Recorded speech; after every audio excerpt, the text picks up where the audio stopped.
Hello, welcome to Pike Creek Farm. My name is Renee, and if this is your first time here, thank you so much for joining me.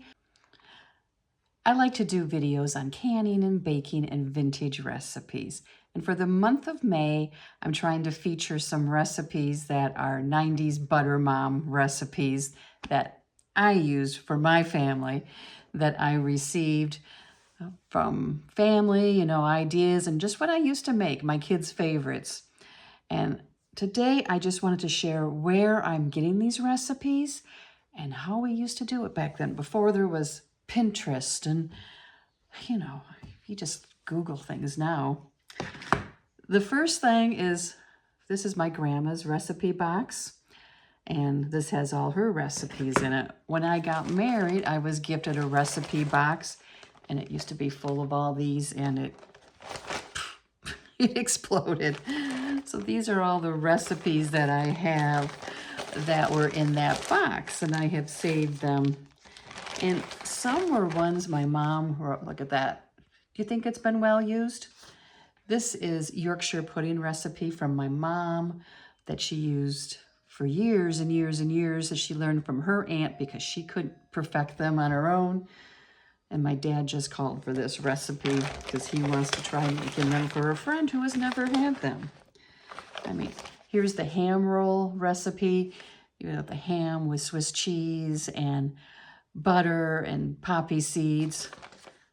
This is from the 60s. She made that, but my kids loved that recipe. We made that for dinner and for gatherings. So my first source, recipe boxes.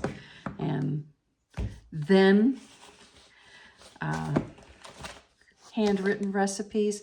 My mom, instead of a recipe box, she had a notebook that she kept everything in for the last 20 years. So I have that of hers. And then, I have only a few here. I used to have more, and for some reason, moving, I got rid of some. I kept some of the favorites, but I regret getting rid of some of these church or organization cookbooks. These are my favorite. This one is from Betmar Acres in Florida, where my mom and dad live, I should say, and it was done in the 90s. And I like it because there's recipes from mom. But this one I like because there's people who live there that come from Maine or all different states. And so you get some of that regional flair with recipes.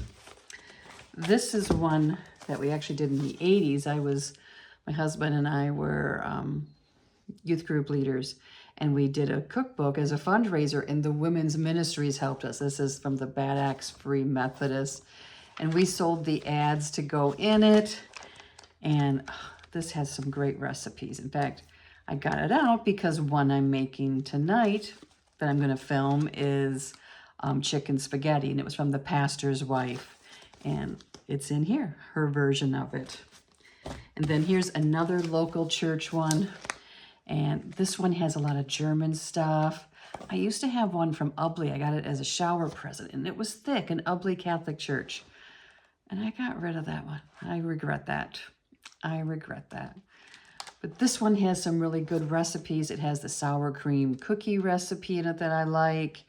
And my mom has a lot more still. My dad has kept them that I want to acquire down the road because these cookbooks are the best. And you know what I like about church cookbooks is they're tested recipes. They're recipes that people have used for years in their family. And they're not, they usually don't need things that I can't find here locally because their recipes are here local. And that's a big part of it. They're real recipes. And I guess that's the part of the 90s butter mom. It was just real, simple, real food. Just your meat and potato, your vegetable, your salad, a dessert maybe. And then there was casseroles, all different casseroles. Crock pot recipes.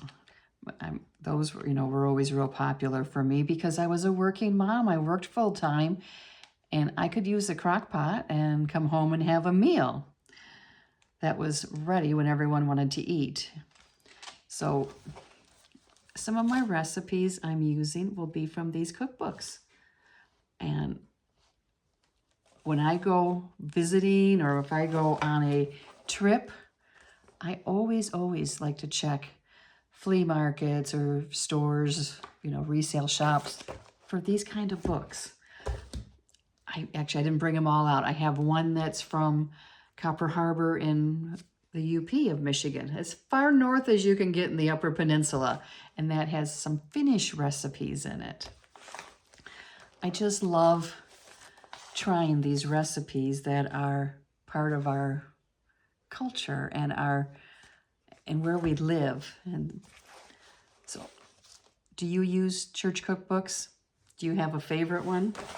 This one is probably my favorite. This probably has the most recipes that I use consistently and will refer back to. This is the Bad Axe Free Methodist one. Has, okay, granny cake. Have you made granny cake before? It is the best cake, warm. Oh, so good.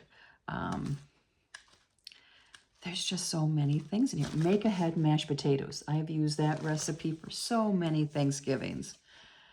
The sweet potato casserole, you know, the yummy one that's like a souffle. Just so many recipes. So this is where I'm going to be getting some of the recipes that I am using this month, and some are just here in the old noggin from what Mom taught me growing up. So it's different now, and I'm sure a lot of my viewers, a lot of you, have the same thing. You have this drawer or cabinet full of all these treasured recipes and books, and I don't know, it makes me feel kind of warm and fuzzy, you know. It makes me happy to have those memories because I see names from people who are gone now, and I have this wonderful tribute to them, you know, from them, that I can make that and say, oh, I remember her, you know. So I just wanted to let you know, as a 90s butter mom, where did we get our recipes? Church cookbooks, recipe cards that were given to us. Okay, I used to get, it was called 30-minute meals. It was done by Taste of Home magazine. I loved that. I got so many recipes from there. And those are in the noggin, and I'll share one of those for sure. I'm going to be sharing because it was a family favorite. And also, when I first got married in 1986, my first marriage, I got the Betty Crocker red cover cookbook that was out then. It literally fell to pieces, and I don't have that anymore. But when I lived far away from my mom, and it's like, okay, how do you cook this vegetable? Or rice, stupid things like rice. How much water? It was in that cookbook. It had all those basics. So I remember using that book so many times, and it had some of the Bisquick recipes in it because it was from the 80s, and Impossible pies, I used to make those. So I just think that having cookbooks and recipe cards are just a walk down memory lane now, and they're just really fun to look at, and they're going to be fun to make too, some of these recipes. We'll see you next time at Pike Creek Farm.